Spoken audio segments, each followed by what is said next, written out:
most common questions that I got both before I left for my through hike of the long trail and since I've gotten back. Some of the most common issues I see pop up on Facebook groups are things about how to resupply along the long trail, what towns, trail towns are hospitable to hikers, and what are some of the good hostels to stay at, or what are the overnight possibilities while in trail towns. I'm going to try to cover all of that stuff today. Of course, it's impossible to cover every option, but I'm going to cover some of the things that I did and some of the ways I answered those questions for myself on my through hike. I started my through hike at the beginning of July, just this past summer in 2018. Finished at the very beginning of August, so I took 1 month. That included 3 zeros, about 4 Neros. So I averaged probably on days that I was actually on the trail, I probably averaged 10 to 12 miles a day, and I carried typically 5 days worth of food. So taking all of that into account, I went northbound. So taking all of that into account, you can kind of get an idea based on what my timetable was and my pace was, and you can kind of make adjustments from there.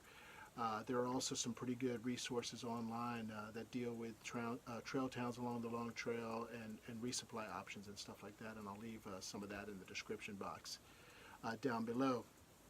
Another one of the big questions is whether or not you should send resupply boxes or just rely on grocery stores and towns along the way. I sent two boxes, essentially one every 10 days, and really the only reason I did that was because I had some medication and some supplements that I didn't want to carry a 30-day supply of, and so I had some of those shipped to me in about 10-day supplies. If it were not for that, I can tell you I would not have gone with resupply boxes.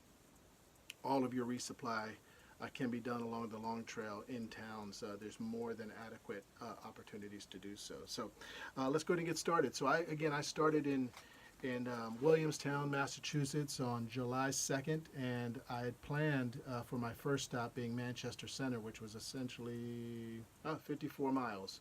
I'm going to refer to my notes here. That's why you'll see me look down from time to time. So 54.4 miles in from the Massachusetts-Vermont border was my first stop. I had planned to do a Nero into town and a Nero out of town. I thought that was a great way to be able to get a good 24-hour period rest without only having to spend one night in a hostel. I got into town. It was an easy hitch from the trailhead. I believe that's Vermont 1130, if I'm not mistaken. Easy hitch into town and an easy hitch out of town, as was the case for most of Vermont. Pretty easy to find a hitch. No real need, I don't think, to use paid transportation in most cases. And I have a couple of exceptions that I'll talk about here along the way. Anyway, Manchester Center is a great small town, kind of an upscale feel to it, but every place I went into was more than welcoming. Some great places in there to resupply. There's a Price Chopper, a grocery store that has everything you would possibly need. Hung out and edited videos and stuff like that. Used the Wi-Fi at the Starbucks in town. There's an outfitter in town called the Mountain Goat, which has a lot of things that you may need, fuel resupplies and different types of equipment, really full service outfitter. And then great restaurants. I stopped as soon as I got into town from my Nero. I hiked about 3 miles to the roadie, so I got into town and plenty of time for breakfast and went to a place called Up for Breakfast. Man, I'll tell you, you can't go wrong there. Anyway, I called a night before getting into town. I called Jeff over at the Green Mountain House in Manchester Center, and he picked me up in town and took me back out to the hostel. It was $35 a night, and let me tell you, it is every bit a bed and breakfast in terms of quality and cleanliness and all of that. So for $35, you got a bunk, shared a room with one other hiker. got free laundry, showers, all of that stuff included in the $35. So a great deal in Manchester Center. I would highly recommend that as a first town stop.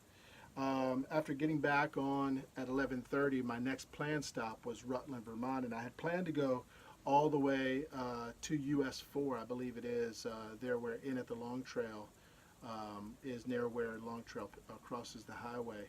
This is very close to Main Junction, about a mile past the road there is where the AT splits off from the Long Trail, and it's about 100 miles in. So that was my next planned stop. I actually ended up stopping at Vermont 103. I hooked up with a couple of AT thru-hikers or AT hikers prior to getting to Clarendon Gorge, and we decided to take a bus in. The bus from Rutland crosses at Vermont 103, and so we caught one of the last two buses into town after about a 13.5-mile day from Vermont 103. That's right before you start the climb up Killington. It's about 18 miles from Vermont 103 to US 4. And so I got off a day or two early. We took the bus into Rutland and stayed at the Yellow Deli. Got up the next morning and got a shuttle ride back out to 103 to the trailhead there, and did a slack pack, the 18 miles to US 4 up and over Killington. I thought that was a great way to do it. I was able to experience the slack packing, which I had not planned as I headed out for the trip. And so when we got to 104, when we got to US 4, went back into the Yellow Deli again using a bus, the Rutland bus that runs right through that area, right past the trailhead. Stayed at the Yellow Deli again for a second night, and then on the next day took a zero at the Yellow Deli. Yellow Deli is donation based.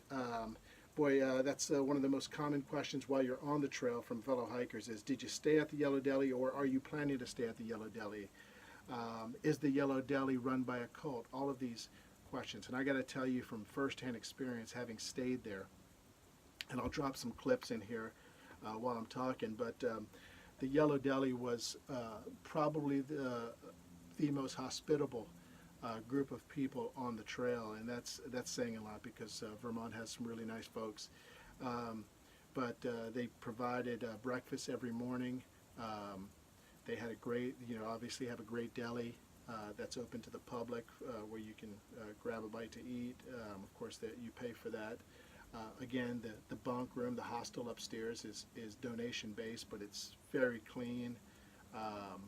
There's laundry available, showers, of course. I would highly recommend staying at the Yellow Deli. There wasn't any kind of feeling of any type of religious material being forced on anyone. I happened to be there taking a zero on a Friday, which is their Sabbath celebration day, and they offered hikers the opportunity to come out to their Sabbath celebration. Myself and about 5 or 6 other AT hikers took that opportunity. It was pretty awesome. It was a great experience, great food, and discussion and fellowship and all of that. And so I would highly recommend it. I don't think most of the comments, and I don't want to open up a huge dialogue here with attacks on the 12 tribes of the Yellow Deli, as I've seen in other forums like on White Blaze and stuff like that. But I would guess that most of the people who have bad things to say are people who haven't stayed there yet, because I haven't heard a bad word from anyone who's stayed at the Yellow Deli. Most that have stayed have raved about how good an experience it is, and I'll kind of leave it at that. But Rutland, a great town for resupply. There's a Walmart and a Price Chopper within a block of the Yellow Deli. There's a post office. That's where I picked up my first box within just a couple of blocks from the Yellow Deli, and so everything's in really close proximity there. And Rutland is a great trail town and kind of a standard stop for, I think, most long trail hikers and most AT hikers. So that's Rutland. That was my number 2 stop. After you leave Rutland, you on US 4 anyway, you kind of depart from the AT, and it changes quite a bit. There's fewer people on the trail. And so I was really a bit unsure about what I was going to find in terms of resupply north of US 4. I hooked up with a couple of hikers, Cougar and Deacon Blues, and we hiked much of the north part of the trail together. And so my next stop was in Waitsfield at about well, we actually got off at the 86.8 mile mark, which is Lincoln Gap. Did not plan on getting off there. I would not recommend, unless you have a ride lined up, that you get off there. It is not an easy hitch from Lincoln Gap into Waitsfield. However, it was a really rainy day. We had hiked about 10 miles, and we happened to run into a couple of young ladies who were day hiking that offered to take us into town, and so we jumped at that opportunity. We went into Waitsfield and then took the next day as a zero, and then got a shuttle. Had to pay for a shuttle. It was really the only time I paid for a shuttle to get back out to Lincoln Gap. Had I done it over again and with perfect, according to plan, I would have gone all the way to mile marker 104. I'm sorry, 162.9 actually is where that's at, and I would have gotten off at Appalachian Gap and taken Appalachian Gap in. We spent the night, both nights, at the Hideaway Inn. It's a great place to stay. There's a restaurant and bar, and there are some rooms above the bar that go for $89 a night, split 2 ways over 2 nights. So it was $89 for 2 nights, not bad. Showers, of course, laundry. They do the laundry for you, which was very cool. The one thing I would say is that the Hideaway is about 1.5 miles from everything else in town, and so we were able to get a hitch into town to the grocery store, and then when I was headed back out to the Hideaway, I didn't get a quick hitch, and so I just walked that 1.5 miles back out to the Hideaway. Not a huge problem.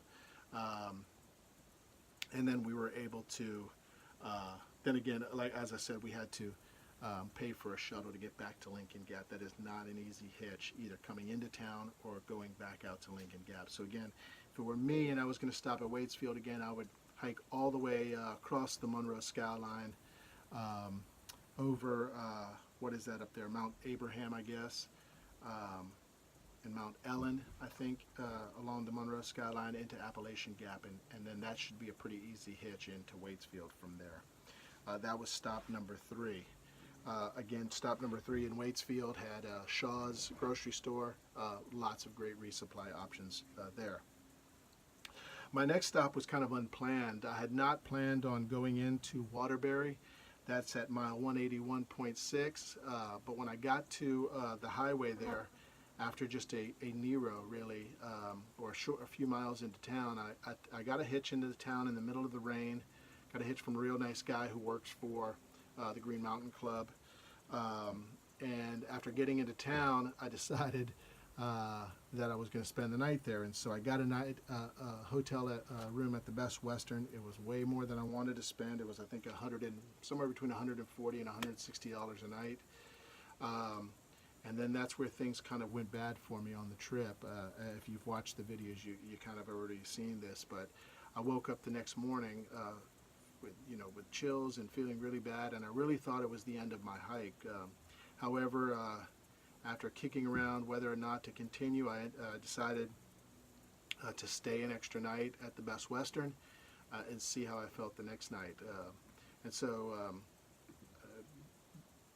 ended up feeling a lot better the next morning, and got a ride back out to the trailhead where I continued. Waterbury didn't really have to do a lot of resupply there, since it wasn't a planned stop and I had enough food with me. I bought a few things just because I was there, but they do have some great resupply options in Waterbury and some great restaurants and all of that stuff. So if that fits into your schedule, the 181 mile mark, then Waterbury certainly is a great resupply spot with an easy hitch in and out of town. I believe that's US 2. That runs into Waterbury, runs between Waterbury and Burlington.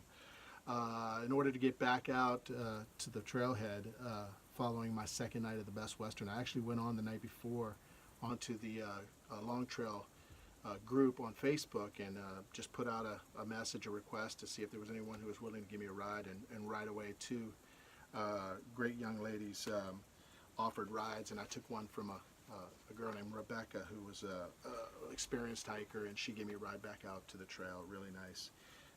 And so there are some good transit options though in town if you need to get like between Waterbury and Burlington and stuff like that. All right. So as I said, I got back on the trail. My next stop was probably the one that I would least recommend. I stopped at Jeffersonville, and I actually had a box going to Jeffersonville at the post office there. And I really had to hike pretty hard to get into town on a pretty long day. I got into town by 4:30 in time to get to the post office before it closed. And I think I did 10, 11, somewhere between 10 and 12 miles that day. There is a general store in town, however, not what I would call a full-service grocery store. The Resupply was definitely adequate, but not as nice as you would expect in a town that had a Walmart or a Price Chopper or one of those larger Shaw's or larger grocery store. We stayed at the. I hooked back up with Deacon Blue here, who I lost track of back at Waterbury when I took that stop, and we both stayed at the Deer Run Motel. Now, the Deer Run Motel was about $105 a night per person. I had my own room that night, and I would not at all recommend the Deer Run Motel. It was old, outdated, not particularly clean, or didn't feel clean. Just wasn't super comfortable, and I would definitely not use the Deer Run Motel again. There is a different inn in town that it runs about the same price. It was probably that night, and it was a weekend night, so it was probably about $10, $15 more a night. I wish I would have taken that option. The Deer Run does not have laundry, but you can do laundry in town at the laundromat. I opted not to do that and just kind of cleaned up things in the bathroom at the hotel. So that was just an overnight, not even a Nero going into town, just stopped in town after, like I said, about a 10 to 12 mile day. That was really the last stop, resupply stop before the end of the trail.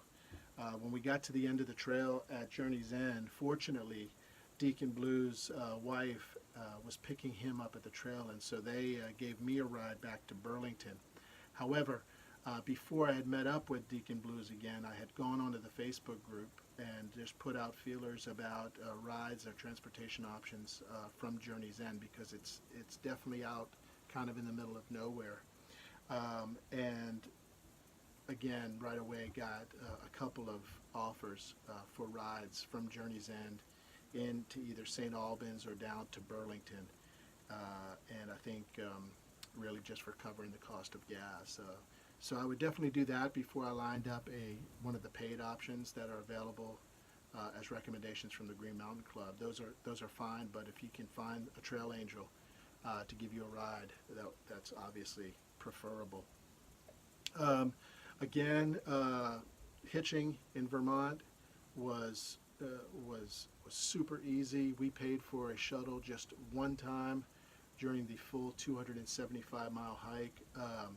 Again, it took me, in total, including zeros and Neros, I took about 31 days. The trail's definitely doable, somewhere between 20, 25 days, but was able to do it pretty comfortably in just a month's time, and don't regret taking the few extra days. In fact, I would probably do a similar schedule if I were to do it again, with the exception maybe of that unplanned stop in Waterbury. Certainly not spending 2 nights in the Best Western at $160 a night. That was not part of the program.